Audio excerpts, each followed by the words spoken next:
Would I consider what just happened to Velo to be cool news, hypothetically? Well, personally for me, I don't see why I wouldn't think that way, even though nothing I say is financial advice, because not too long ago, Velo, we take a look at what happened to it in terms of OKX Singapore, right? OKX is pretty massive and it's a new listing when it comes to Velo. And again, we take a look at OKX Singapore. Not too long ago, they say how they listed. Basically, we take a look at 5 projects, right? And Velo is one of them. So yeah, when it comes to this, I find it to be pretty cool because people like to say, oh, Velo's not doing anything and all this type of stuff. Well, they cannot have, I think, hypothetically or realistically, a new partnership every single day. Like, how is that even possible? You know what I mean? But then still seeing updates like this, I find it pretty interesting. Now, people may be thinking, okay, well, who cares about this? Velo is still around 32 times lower than 20 cents. Like, what is this doing? Well, the thing is, when it comes to something like this, sometimes the effect is not immediate, especially if altcoins are not doing the best, which clearly, as of right now, it isn't doing the best, right? But this type of stuff sometimes kind of lays, I think, hypothetically the groundwork for something like a project to maybe showcase something later on if, let's say, the market does do better when it comes to altcoins and also just this whole space overall. It's like, for instance, back in 2020, I'm pretty sure there were some people complaining about Shiba Inu's listings, right? And saying, oh, take a look at all these listings, not really doing anything. But then in 2021, we saw what Shiba Inu did. Now, would that have been possible without those listings? I hypothetically don't think so, actually. I think without the listings that Shiba Inu did have, right, back in 2020 and all this type of stuff, early 2021, I think without all that, how would that have happened, right, when it comes to Shiba Inu later on? So that's just my perspective.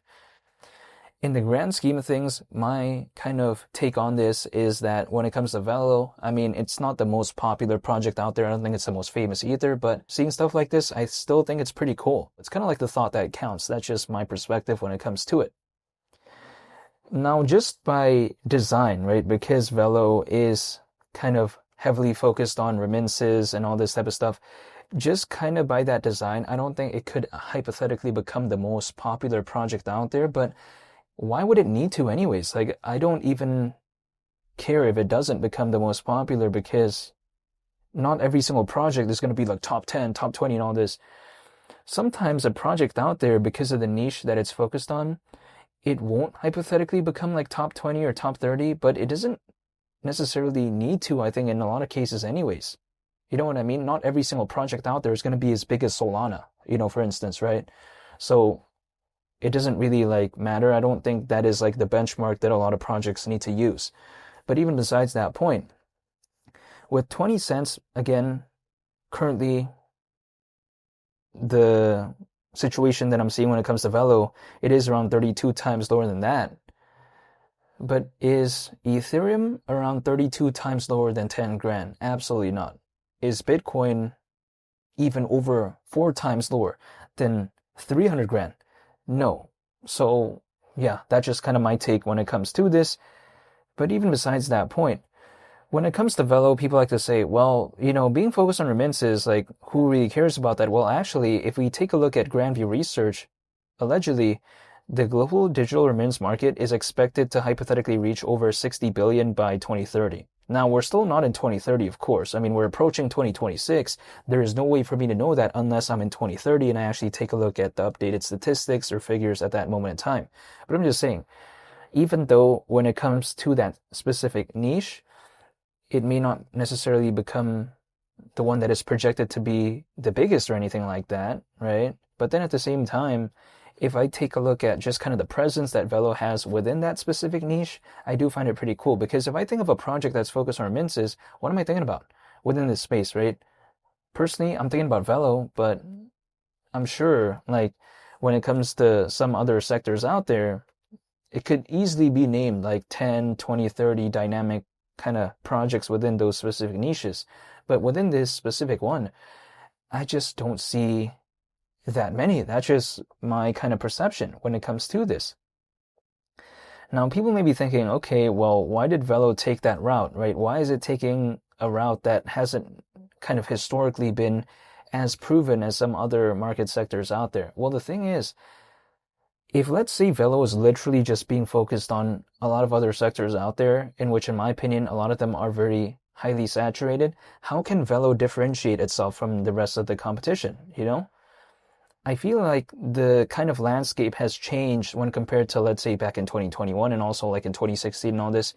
Like back then, if a project was pretty okay, like in terms of popularity, had a good amount of holders, we already kind of saw like a lot of people for whatever reason just kind of look into that project, right? But as of right now, it just doesn't necessarily work in that exact same way, in my perspective. Sometimes there needs to be kind of a unique thing about it that kind of differentiates it, right? So I don't think necessarily Velo did such a kind of wrong move. That's just my perspective by being focused on what it's focused on, but that's just my perspective. Now, when I take a look at Velo, I mean, sure, when I take a look at USDV, people like to say, who cares about that? Take a look at USDC and all this. No one really cares about this. Well, again, I mean, well, I guess I don't see what's so bad about trying, If they don't try, how will they know? That's just my perspective. That's just kind of my take when it comes to this. But you know what? It is what it is, I guess. But when it comes to Velo, I mean, if it were to hypothetically reach that 20-cent level, the market cap at that point, considering current circulating supply, would be around 3.5 billion.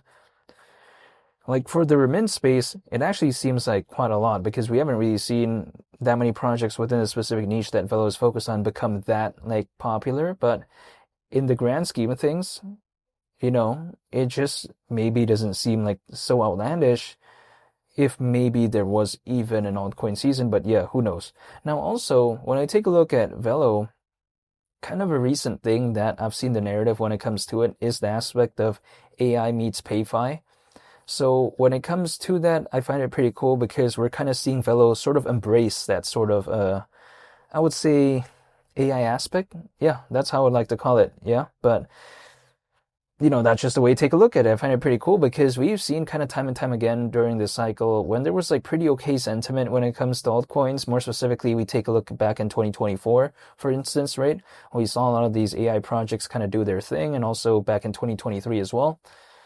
Not to say that hypothetically could be the same because who knows moving forward, but I do like kind of that approach when it comes to something like Velo and also a lot of other projects too that kind of have that AI sort of aspect.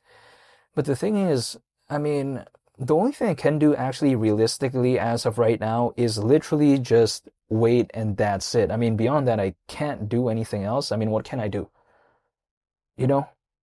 If I draw on a price chart all day, do you think suddenly the market's going to care about what I have to draw? Absolutely not. So I'm just literally waiting and that's it. Now, I'm not telling anyone to do anything, and quite realistically, actually, right?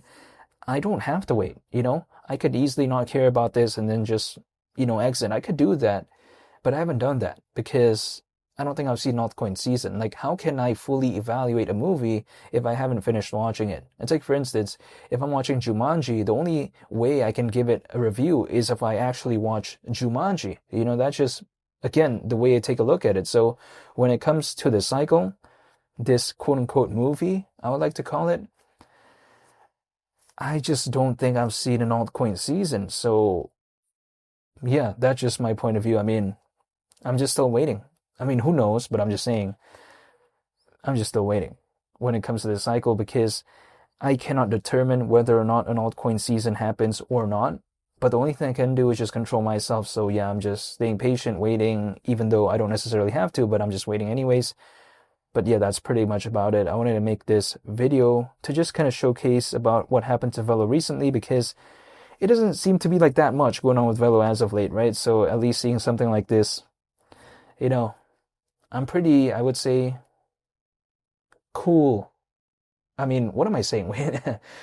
I find it pretty cool as to what I'm seeing. Basically, that's what I was going to say. But yeah, I want to say thank you for watching. I hope you all have a nice day. It's Willie the Captain, and I'll catch you all on the next one. I'm out. Peace. Bye.